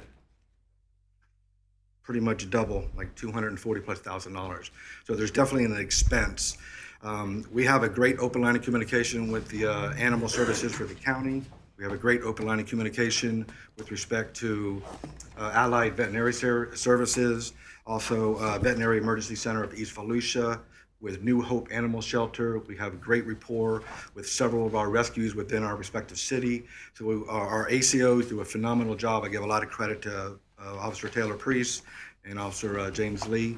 They network every day, every month. I keep statistics on everything to save our city money. And how they do that is to find the owner, find alternatives, look out for a rescue. And everything is for all the decision is for the best decision for our for the animals in our city. Again, I think we have a good measure in place short term until hopefully our respective honorable city manager has success with the county as well as the other cities to have a permanent fix. I've reached out to other resources, Miami-Dade County, Brevard County, Broward County, just to network to see their successes. And all these other counties, they do have a humane society for their respective county. So if we are successful, like our honorable city manager is working on, I think that would be a permanent solution. In the interim, we will do our due diligence, we'll respond to every call for service for an animal related and make the best decision for that respective animal, contacting them with the owner. We have 4 kennels in our station. We've had people who got arrested, who went to the hospital. We've kept their animals for up to 2 days until they get released, or they have a family or friend who watch their animals. So we try to use all of our internal and external resources accordingly. So, just on behalf of the department and our chief, we understand the importance of this. No one's not saying it's not important, because it is. We all have animals in our home and their family, and I understand that. And especially from the criminal side, from the police department, if we have anybody who has committed a crime, in the elements of there, someone will go to jail. We'll hold them accountable. There is one document that's in your package that will kind of give you a QR code for a whole bunch of resources. Our webpage, our IT unit's done a great job with updating our webpage. We've had well over 6,500 people visit our webpage. The webpage for the animal abuse database, which is really nice. So for example, if anybody is arrested for a crime against an animal, What happens there is if everyone gets their due process in court, so if they're convicted on a misdemeanor and/or felony, they are added on this database. So if you ever hit that database, QR code, take a photo, hit I agree, you'll see a list of everybody arrested for, and that's pushed out to rescues, humane societies, so that person convicted of a crime, hopefully they can't adopt another dog. Because if they're careless with the dog the first time, they'll probably be careless again. But just overall, just another note is you'll see another document in that package where it gives you the prices that we paid last year, 2024 to 2025, and they have an increase in their new expenses from 28.2% to 44%, 69.2%, 92.3%, and up to 130.7%. So the expenses are going to reoccur for all of you as our elected officials to make the right decision for our city, best interest for all the residents. And I'm honored, like each and every one of you. I live in the city myself, so I understand from both aspects, from our responsibility from the police department to include being a resident. So I trust the leadership here. It's an honor to work with each and every one of you. You'll have all the full support of the police department. We meet with the chief of police twice a week, and we talk about all important issues within our city, and this has definitely been one of them. Mm-hmm. But if you have any questions, I'd be more happy to. I do. Captain Ginger, Yes, can you ma'am. tell me how do you determine if a dog or a cat is actually a Daytona Beach resident dropping it off, or if it's coming from another city? Yes, ma'am. That's a great question. So basically, we do get a spreadsheet from Halifax that gets the address. I only have 2 animal control officers, so I try to incorporate. I just added two special event officers or additional special event officer that's going to help me this month. Pretty much, we do like a quality control check, and the only way I can do that is because I don't have a phone number. Is I'll visit that location just to say thank them for helping us with that issue with the pet. And if I get feedback where that person at that address on that spreadsheet from HHS, if they say, oh yeah, thank you very much for taking the dog or the cat, I can put a check that it's concurrent or it was valid. If I got somebody to tell me, I don't know what you're talking about, what cat, what dog, then I know there may be like an impropriety. I would prefer the phone number because I think it's something that's important for us to follow up to ensure that. Just the other day, we had our ACOs were at Halifax Humane Society, and they had 5 guinea pigs. So we asked them, our animal control officer asked them, where did they come from, and was it in our city? HHS couldn't provide an answer to either of those, so that's not really our responsibility. If we would have took those guinea pigs, that would have been 5 times $300 with their new rate, looking at $1,500. We did exhaust, we called some, PetSmart off of International. Unfortunately, they didn't take them because I know some people have a guinea pig for a pet. We've called a couple of rescues.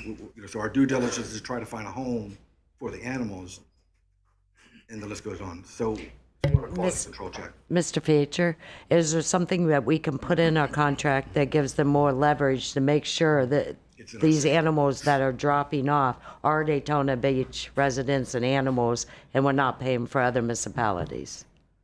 Yes, that has been our challenge the whole time, but you all get to make the decision if you want to continue with the contract, if they would accept that or not. Okay. Thank you. Okay. Thank you. Yes, sir. Thank you. Yeah.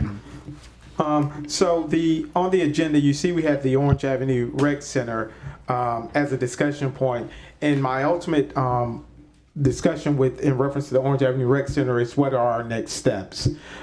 We have been looking at the Orange Avenue Rec Center for some time. I've had meetings with members of my staff and also members of the committee that submitted something to us. And we've been talking about how we go forward with that rec center. So staff has worked together with some members of the committee that you all had set up, and decisions that our recommendation will be to you all to bring back to the commission at the next meeting to discuss demoing that particular property and doing a historical park in that area. And there are some images that staff has worked with. As you all are aware, there are numerous concepts, so don't think this is the concept. I'm just giving you all the concepts that were placed on the that the different groups looked at. And so Xavier will just continue to go through them, and we will take these concepts back to the committee and individuals to talk about what we should bring to the city of Daytona Beach if you all move forward with demoing those properties. As you all know, that Ann Ruby was part of the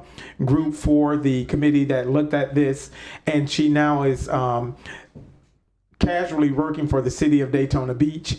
And so we had conversations with her about the ideas and to take these ideas back to members of the committee. I see Sue Odina, who is here. Sue has been very passionate about this facility and her desire to want to save the facility. And we've had some very ping pong conversations about it. And if the building does come down, she does support this type of recognition for women, but we want to make sure that the proposal that we bring back to you all meets the committee and the people who've been trying to save this building. And so our goal is to bring back to you all at a meeting to have the building to come down, and also to create a park that honors the women who served during this time. And so I know that people are here, and since Ann is also employed by the city, if she wants to come up here and share anything, we will allow her. And Ann, you have 3 minutes to share, because we have went through numerous iterations, and we will continue to go through iterations if that's your desire. And I received, after this past week of storms, we had all staff from building and code to go out and look at all city facilities and structures. And if you go by there now, there's a portion of the wall on some of the building that is not there, a portion of it. So I'll let Ann share, since she worked with the committee and went back and forth with me and David Waller. But I want to commend David Waller and his team for the numerous iterations they went through after listening to people from the committee and from staff. So Ann, I'll let you share about this. Oh, well, thank you. Ann Ruby, 138 South Noble Street. She works for us, but she was... You don't get 3 minutes. The committee came up with a really great plan, but it really needed a very passionate, deep-pocketed partner. And to date, we can argue about who looked hard enough and who didn't look. To date, we don't have that partner. And so taking the building down seems kind of inevitable at this point, because it's hard to come up with a purpose without that partner that's going to bring to fruition what the committee proposed. What's beautiful about this park plan is that it's interactive public art. So there's dancing statues where people can dance with them, and don't show that one with the 3 ladies marching. That's not a good one. Yeah, but I wanted to put all the concepts up. Okay, and to have the snack bar at the end, where you would have a video screen that could show stories of different wax, or the history of the wax, or, as somebody has suggested, possibly the games that are going on at Jackie Robinson Field. And the green area, I think it's just a great use to commemorate in an interactive way that would invite people and draw them to come to the space, maybe even more so than just having a building. Because you'll be driving down Orange Avenue and look over there and be like, hey, who's dancing in there? And then you want to stop and go and take a look. And I just think having the outline of the building be a raised platform with the water feature in the middle and the trees would just be a very inviting and wonderful space, and a way to honor the women who served here and the men who also served at the Naval Station. So I just think it's a unique use for this property. It's a unique solution. And I think it could be funded in a way that is not as painful as restoring the building. So I think it's just got I like the idea. What can I tell you? I think it's a great idea. Thank you. Thanks, Ann. How much? Because that looks costly to me. She says it's not as costly as restoring it. But There will be associated costs, and we're not saying to automatically go and spend $1 million. It's a long term. Sue wants us to build it tomorrow, but she's given me 3 years to work with sponsors and things of that nature. But we're going to bring back more concepts. If you all decide to say, go spend money, we'll go spend money on what? To build renovate the building. I didn't say that either. But yeah, it won't be a thing where we just ask you for $1 million that we don't have. Here's my thinking and my concern. You're building a new park next to or adjacent to one of the greatest parks in Florida, if not the best park in the whole state. We have had a solution that some people don't like to having parks downtown where it's not a park that is suffering from some of the troubles that other parks suffer from. Meaning that it's clean, it's free of some of the scourges that are associated with homelessness. And then we're building a park that we're going to have to maintain. We're already paying money to maintain the other park that we got that's pristine. Now we're considering building another park adjacent to that is going to be a burden on us to try to keep in check with the park that's across the street.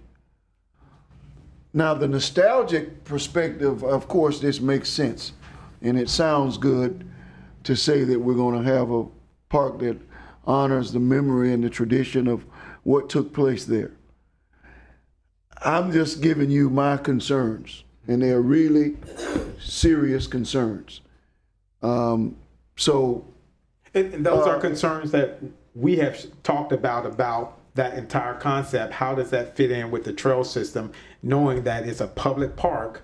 How do we keep people from, and so those have been discussions about how do we do that similar to, that's why we do certain things at Daisy Stockings of how do we have event space? Because that is a part of the discussion, that if it becomes a public park, it is a public park, fully. So, is there the thought process that and I don't know, but we're having a conversation, that the Esplanade could absorb it as the final piece of their park?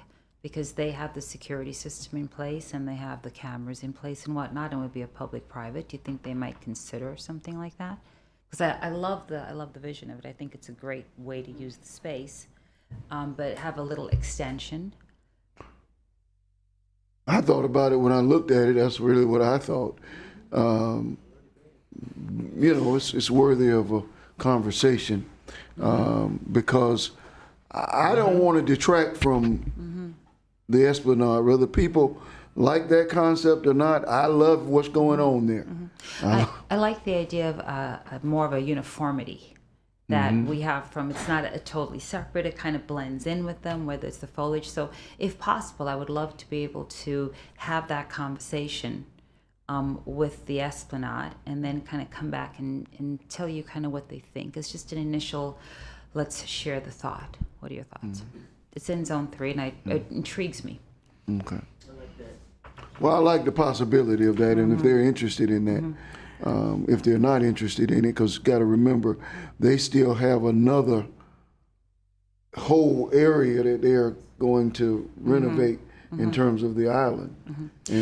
My concern is the safety issue. My concern is the sleep issue. My concern is the overnight stay issue that some people, even though it's illegal, when I take little impromptu jogs under the bridge on both sides of the Veterans Memorial Bridge, I still see some activity under the bridge. I see people maybe sleeping there or just sort of hanging out down there, and it would be a connector.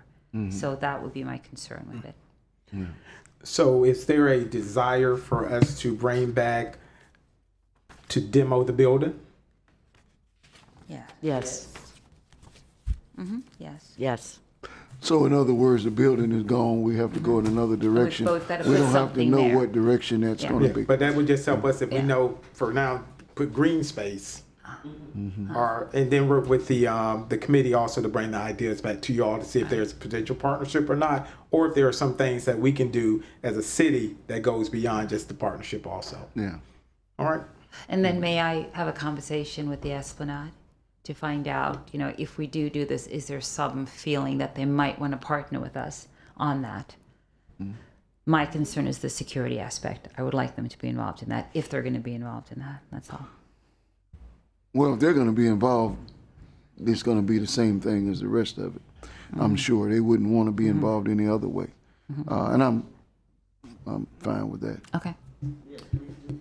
Thank you. So that, and then I want to say that the Bethune-Cookman Homecoming Parade is next Saturday at 8:30. We'll be sending an email to you all. If you're planning on participating in the parade, you'll let me know so we can make sure we have enough seats if that is the case. So we'll get something sent out to you all tomorrow to validate the parade and the activities for homecoming. Bill Wildcats. Yeah. Okay. Thank you. Good job. Sir, did you have anything? No, sir. No comments? All right, at this time, we will hear from the greatest residents on the planet, the residents and citizens of Daytona Beach. Okay, our first speaker is John Nicholson, and on deck is Bella Schwartz.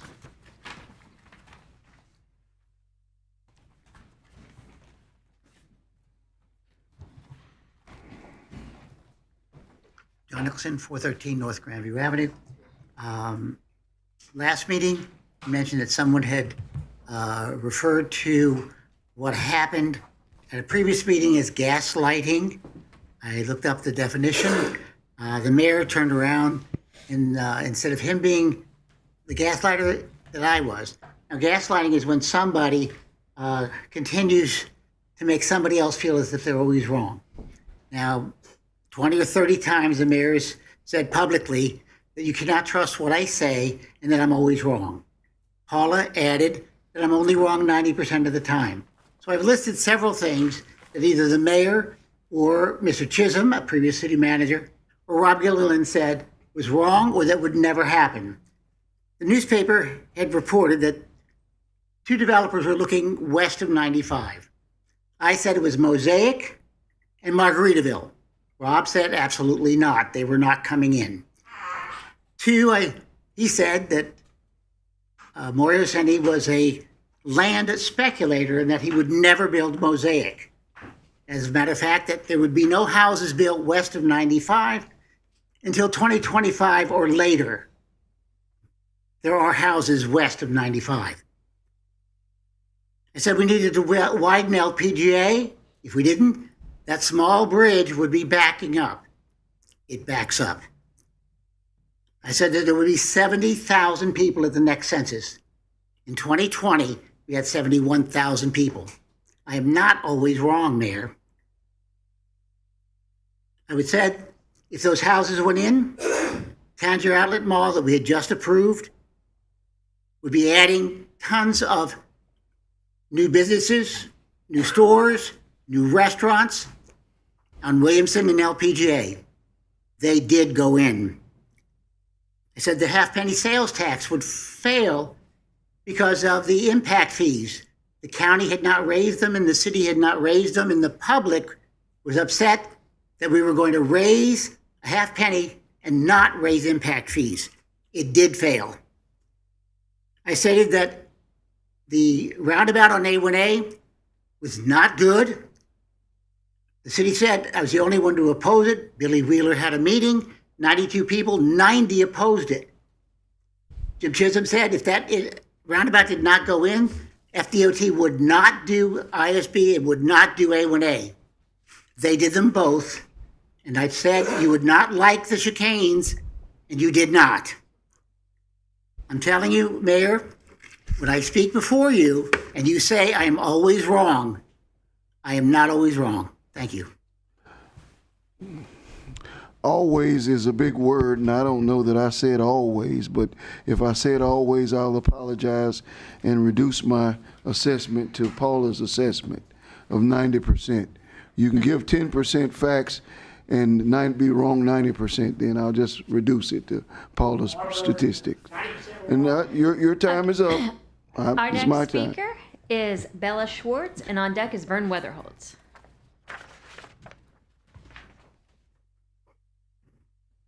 Good evening, commissioners and members of the community. My name is Bella Schwartz, and I'm president of the Pre-Law Society at Daytona State College. Our organization is made up of students who are passionate about civic engagement, public service, and basically just understanding how the government works at every level. I mostly just wanted to say that we're grateful for the opportunity to observe tonight's meeting and to learn about the way our local government operates. Many of us are watching this on the live stream.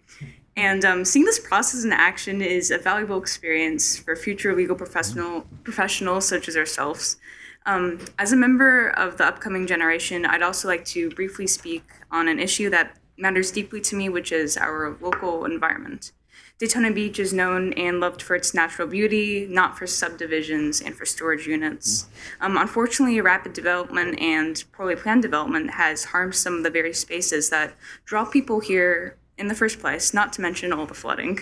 I urge you as leaders of our community to please carefully consider the environmental impact of future decisions around zoning and development in the future. Please do everything in your power to help preserve our natural areas for future generations to come. Thank you so much for your time and for the work you do on behalf of the Daytona Beach community. It's an honor to see you guys in action. Thank you. Appreciate you.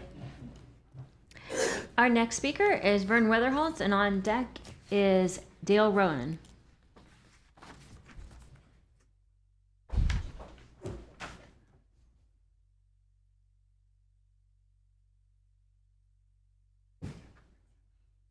Vern Weatherholtz, 3 Granville Circuit, Daytona Beach. This is kind of my commissioner. She brought up about the feeding of the Beachside Neighborhood Watch, feeding the police department. Since we've had trouble with the building down there, the police headquarters, we've changed the venue. And I might add, the police and the Ocean Center really stepped up. They provided us with an area for the police to have their meetings, for us to still be able to feed the police during shift changes, Friday and Saturday, and we really do appreciate it. They're not going to get the cuisine that we normally fix, since there'll be no cooking. But we're all inside, air conditioned, tables and everything are set up, and we invite all of the commissioners to come up and eat with us and have a good time. I also want to, I'm going to throw a couple things in. With the our meeting with the city manager about the building, I think that for years we've been talking about it. I think that it was it's damaged now more than it was. I think that it could have been carried out a lot better for the city, and I'll just leave it at that. I think the city kind of dropped the ball on it. The park that the city manager was talking about, I was all for saving the building, but then I see, we never could get a person in there to financial position. So I think that what the city manager's plans have, and I disagree with you, Mayor. I don't do that very often. But I think that some of the things that it would be it would be something nice to sit there and have a place to recognize the people that was before the park, before the owner that built the park, or the promenade. The military had a bigger thing on Daytona Beach than anybody that's ever come. Back then, remember, and during the war, this was big. This was before Jackie Robinson Stadium. But I think it would be a compliment to the stadium and everything that we're building there, and it's going to be really nice. And if we could have something nice for that, For the veterans, the women veterans, I think it'd be nice. Thank you. I want to disagree with your historical assessment, but You're not gonna put John on me, are I you? won't. But I'll just say that you definitely are entitled to disagree with me. My mother does it regularly.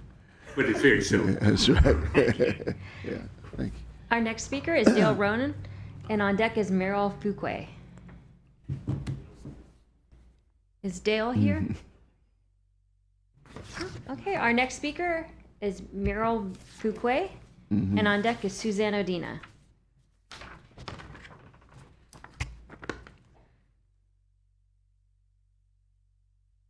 Good evening. Good evening. Muriel Fuqua, 412 Aletha Drive, Daytona Beach, Florida. Mayor Harry, commissioners, city manager, staff, I'm excited tonight because my husband and I have been pastoring Word and Praise Family Church for 25 years. And some of you know our story of moving from storefront to storefront. Somebody could possibly say amen. Amen. But tonight, with great joy, I announce that we are now homeowners. Our church is located at 1135 6th Street, and we would do more than have church like we've always done. We will empower the community. Mayor Henry, your mom can have a birthday party in our gymnasium. There are different assembly places there. One assembly place can hold the capacity of 600 people. Another one, 150 people. We have a gymnasium that can do all sorts of things, sports tournaments, but we need some help. We have been raising funds, and we are on another fundraiser because our grand opening is November 7th through the 9th. I personally invite each of you to come. On November 7th, we'll have our ribbon cutting. We want you there. We want to see your faces to show the community that you care about this very nice hub that will be a place of rejuvenation and reviving for all sorts of people, youth and seniors. We call it a campus because now our outreach arm is the You Will Grow Empowerment Center. Every person who comes there will grow. We will have there a youth STEAM program, a senior-friendly wellness area. But we're in a fundraiser. We need an additional $365,000. Why? Because we have 15 AC units. We have a commercial kitchen. We have 2 locker rooms, Mayor, with showers. And this is a fantastic place. Commissioner Henry and Commissioner Paris, we gave them a personal tour. We would love to give each of you a tour. Will you make a financial commitment tonight to say, yes, I will help make this another hub in the area for the Daytona Beach community? Thank you for your time. And if you have any questions, you're free to act. I have 43 more seconds. Good. I have a question. Are you open to renting space to, let's say, another organization? Would you be open to that? Definitely, yes. And Commissioner, we have a dance studio there also. We go way back with that because you helped us in the very beginning with that, and we have continued since then. It's funny. Yes. 39 seconds. Any other questions? 20, 30 years. Will you commit tonight? I'd like to come visit. I would like to come and visit. Please do it, and let me know when, please. Thank you so much. Let me know when. Thank you. I'm coming. I just don't know when. Our next speaker is Suzanne Odina, and on deck is William Robinson III. Derek, I told you if I could walk tonight, I'd be here. So I am. Mr. Mayor, I may say some unkind things, but please remember I'm in pain. Okay? First off, as a member of the board of the Beachside Neighborhood Watch, we definitely would like for all of you to come and have lunch or brunch, whatever, with our police and with our first responders. They work very hard. It's unfortunate that they had to move out of the Harvey Street location at this time because of the mold. But y'all know where the Ocean Center is, so please come on over. Now, again, I'd like to personally thank Derek for talking with us over the last 3.5 years. We did have some people that were willing to fund if they were given the time and if they were given straight talk. We've had a lot of conversations about the rec center, and I do have some personal connections and reasons why I want to save it. However, I'm so disappointed with the condition of that building. I've been in real estate 40 years. I know how to kill a building. And unfortunately, that building was not maintained as it should have been by the city. I'm very pleased with the drawings that Mr. Weller came up with and his group came up with, and I promised that our committee, the Our Lady of Lourdes Veterans Outreach, Josh Wagner, whom you all know, and the members of the Coldwell Banker Commercial Benchmark will come up with funding, at least for some of the statues. Mr. Fiecher we've discussed one particular person that I want a statue for. At any rate, I hope that you will consider honoring those women. And by the way, 3.5 years ago, I gave you all a CD of Unsung Heroes. Now, Derek doesn't have the kind of equipment that you could watch that on, but I understand from the public library that you can find it on Hulu. If you don't find it, I will personally come over, play the CD for you. It takes 1 hour and 40 minutes, but you'll have a great understanding of women who serve. Thank you.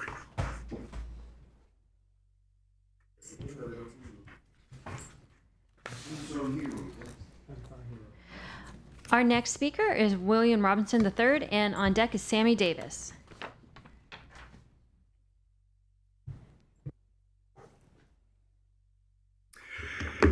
Good evening to our mayor, to our city manager, and to the entire commission. Good evening again to all of you here present. My name is William Robinson III, and I am honored to serve as the 12th pastor of the Greater Friendship Missionary Baptist Church on George Ingram Boulevard. I'm here tonight. I received a phone call on the 26th of this month. We're celebrating 125 years as a ministry, providing service to this community and being a safe haven to so many. Because that is homecoming week, we decided that on this Saturday, on October the 18th, from 1 p.m. to 4 p.m., we are going to have a fun day for our church and for our community. I received a phone call from one of the event planners for the church that if we did not have a particular or a specific permit to do that on our church campus, we would not be allowed. So I'm here this evening to get clarification about that, because as the new pastor in the city, I want to make sure that we're working hand in hand with the city to be in order, but also to meet the needs of our community. One of the pillars of our mission is to serve our community by serving our constituents who are parishioners of our congregation. So I was just seeing if I could have more information about this process as to what it is we needed to do so that we can be in compliance, so that we could have our event this Saturday on the 18th. He's never heard. I certainly don't know about it. Okay. Why don't we have you to talk with someone after the meeting? Who did you speak? I spoke to Rose Askew. Okay. And when did you all put in the request? We didn't put in a request, so she told us that we needed to have it on our campus. This is my first time hearing that, so I want to be in with you in compliance. the morning. Okay. What are you trying to do that needs a permit? Mayor, this is my first time hearing this. I've been here a little over a year, and this is my first time. They'll call you. I sure will. I sure will. All right. Thank you all for your time. One of the things we want is we want churches and institutions to be able to do the work of meeting the needs of the people. Absolutely. And we don't want to be an impediment to that. Now, that's not what we want to do.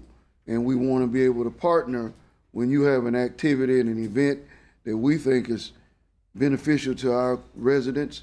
we want to be able to support that in whatever ways we can. So that's something that I think this commission has lived by. Yeah, absolutely. The only thing I could possibly think of is because it's during bike week and the RVs are stationed down the side of the road where the church is located. Okay. So that's the only thing I can even think about. But we'll follow up with you in the morning. Sounds good.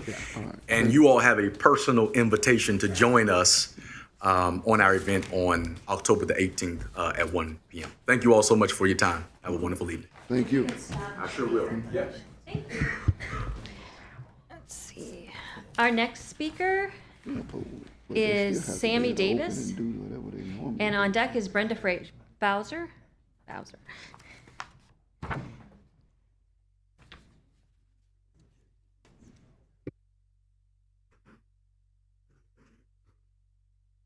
Good evening. My name is Sammy Davis, 737 Howard Street, Daytona Beach, Florida. The pastor already said what I needed to say, so y'all gonna work with him, so I don't need to say nothing else. I just need to go on and sit down. And thank you. Okay, our final speaker tonight is Brenda Bowser. Good evening, Mayor, Commissioners, City staff. I would like to thank our Commissioner, Stacy Cantu, for spearheading a much-needed project that needed to be done in Mosaic community. I know there's a lot of talk about building west of 95. However, we pay quite a bit of taxes, so I'm sure the city doesn't mind. I missed the presentation about the MOA with the city and ICI, but I'm very familiar with it. I would like to thank you, first of all, for your speedy response in addressing this issue and hammering out the details. I know it's been an arduous process for everyone involved, and I appreciate your time and your efforts. First, the residents are asking for clarity on liability protection. There should be a no indemnification clause that shields ICI or the city for responsibility at the expense of the homeowners. The contract is just between the city and ICI, but the homeowners are not protected anywhere in that contract. We would like to have a release of liability from both ICI and the city to ensure that we are fully protective. We don't have support of an HOA because our HOA is ICI run. Second, we would want assurance that all work be performed by licensed and insured contractors, not day laborers. Homeowners have requested copies of current licenses and insurance policies, and that the information be made available before work begins. Third, there's no mention of who will be covered property damage that occurs during the process. I know that they spoke about the utility strip and that the city or ICI would be responsible for replacing sod and stuff, but sprinkler systems were not mentioned whatsoever in that. Also, what if damage is happening to the homeowner's front yard? I know it's very difficult to lay forms and dig out concrete without causing damage. Will the city or ICI be responsible for those repairs? Fourth, the agreement appears to include no penalties or accountability measures if deadlines are missed or performance is substandard. Homeowners should be held harmless if for any delays or damages resulting in the project.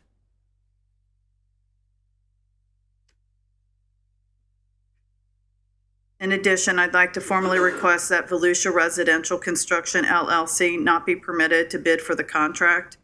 It would be inappropriate for a company that was previously paid for the same work and failed to deliver to benefit financially again. I'd like to ask if they're going to be doing a water pull test, to see where the water, according Brenda, you were not here when the other residents that showed up here.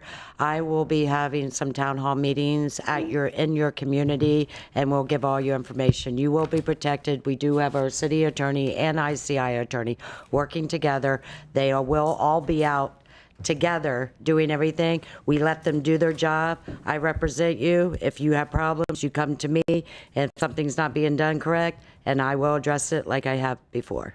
But I'd like to thank you all very You're much welcome. for all your work. Appreciate you. Thank you. Thank you. Who's our final speaker, Mr. Mayor? Good night, Daytona. Brenda.